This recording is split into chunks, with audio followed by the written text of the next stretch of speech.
Hello,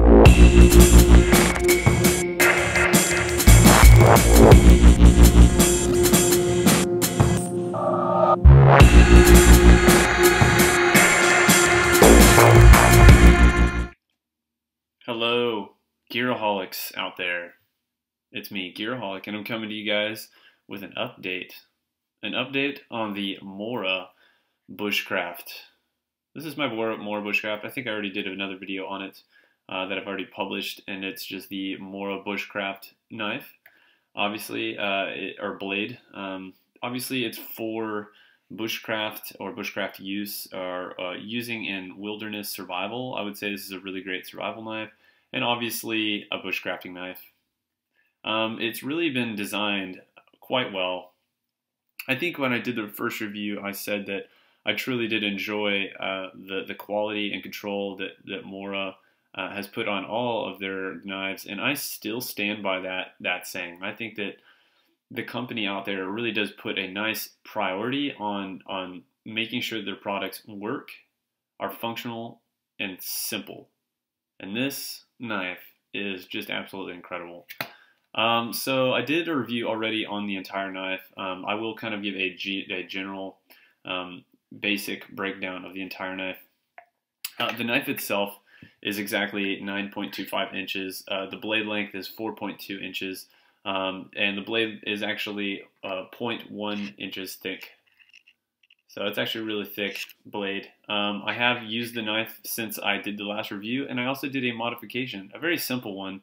I simply just drilled a hole for a lanyard and right into the actual handle itself. There is that green rubberized texture. I did have to get a little knife and actually cut around the hole itself to give clearance for paracord, but it seems to have worked really well, and it functions quite well for me, and I don't really care if I damage this knife at all because, you know, it was so cheap and it's very replaceable, and it seems to have functioned really well. And I tied a little cool lanyard on there for looks, and then I can untie that and make it longer if I need a handle for actual like watercraft use or whatever. So I think I talked a lot about the entire aspect of the entire blade last time, and since I've used it since then, you can actually see how much I've used it. I've actually used it quite a bit.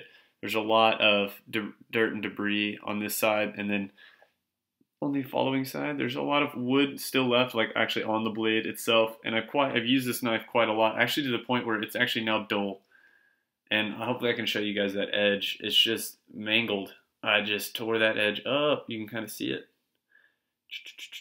A few little bumps here and there, some little dingies. I will be bringing this back up to a razor sharp edge. It is still sharp. I would say that it definitely can still cut things, and it's still razor sharp. And I mean, I honestly wouldn't handle it or anything, you know, near the edge. But what I did with this, I was going to update you guys on what I actually did with this. So I started off with simple paper cut tests, and it cut really well, and I didn't see any problems with it snagging on any of the paper. It does have just a rough finish here on the edge of the blade. I don't know if you can see the striations or the striation pattern actually on the blade right there. But that does catch a little bit of the paper when you're coming through it, but it's not a really big deal. And I honestly think that with a little bit of buffing, with a little bit of stropping, you can actually remove a lot of that, and it reduces a lot of that drag on there. The knife is actually, I mean, it has just done absolutely phenomenally well.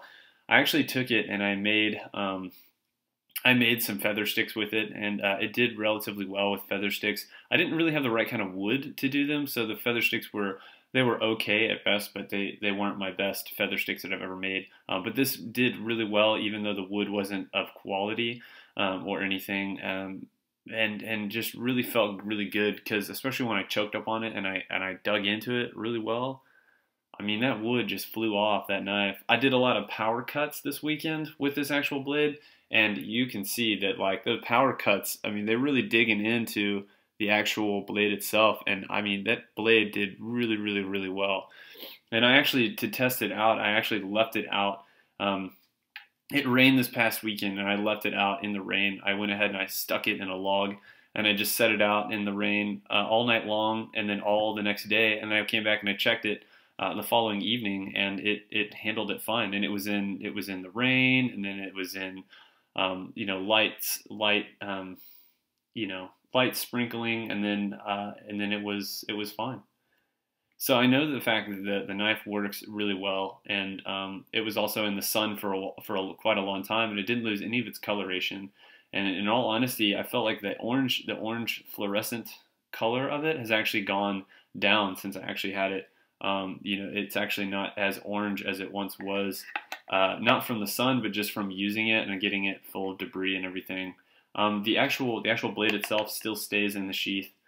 I wouldn't shake this around too much, but the sheath functioned quite well. I did actually like using this belt clip the belt clip that I used, and then I did a simple modification where I added some Ranger band or some bicycle inner tube on here, just to kind of put over the handle to keep in place when I'm not using it, and that seems to hold it really well, and it's not going to come out there, which is kind of nice. So simple little modifications on the actual blade itself.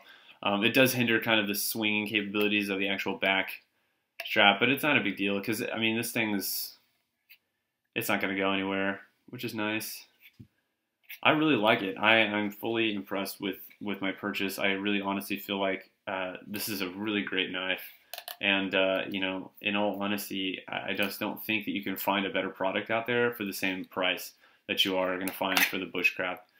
And I mean, I really hit this blade. I was actually using it to baton with, and I was just smacking the back of this thing just as hard as I could. And I just pushed through so much material. I really wish my camera could pick it all up. It's not quite as good. You can kind of see some of it there. Boom, boom, boom. I just smacked it so hard.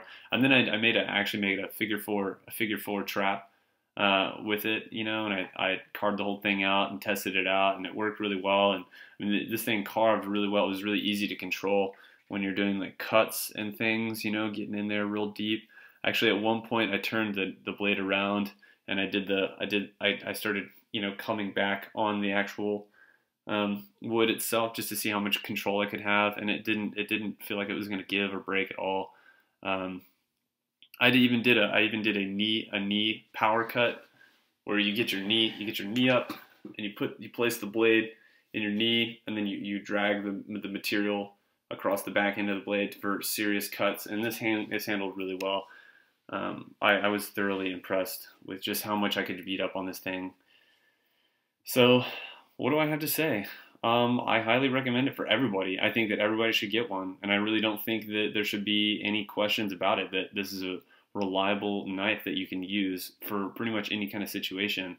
I had so many different thoughts about what the functions were going to be of a knife when I first started looking for a serious bushcraft knife, and honestly, I really do feel like this is probably going to be your best option if you're trying to keep a budget. You still want a bushcrafting knife that is reliable and you can take it with you anywhere, in any kind of environment, wet, rain, cold, snow, hot, heat, it doesn't matter. This thing is going to be able to handle it, especially with that stainless steel, that 12C27 Sandvik stainless steel.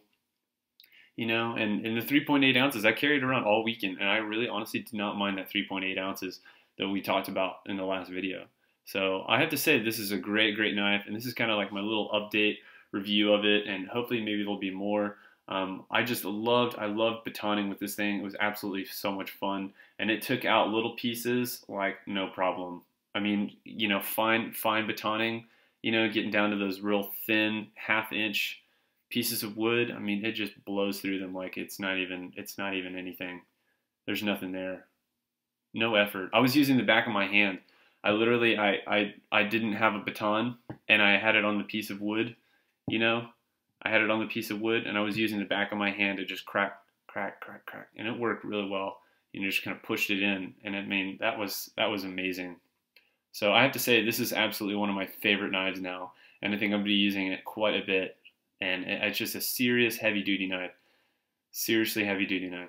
So, all right, well, that was my review. That was my updated review of the Mora Bushcraft. Highly recommended that you guys go out and get one. They're absolutely incredible knives. I think that if you don't have one in your collection, this would be the one to add to that collection. It's thick, it does the work that you needed to do, and it's absolutely, you know, disposable per se. So really, really great selection. All right, guys. Well, that was all I got to say for that. Thank you guys so much for watching, and I hope you guys enjoyed my updated review. Keep safe out there and try not to cut yourselves. All right. I'll see you guys later.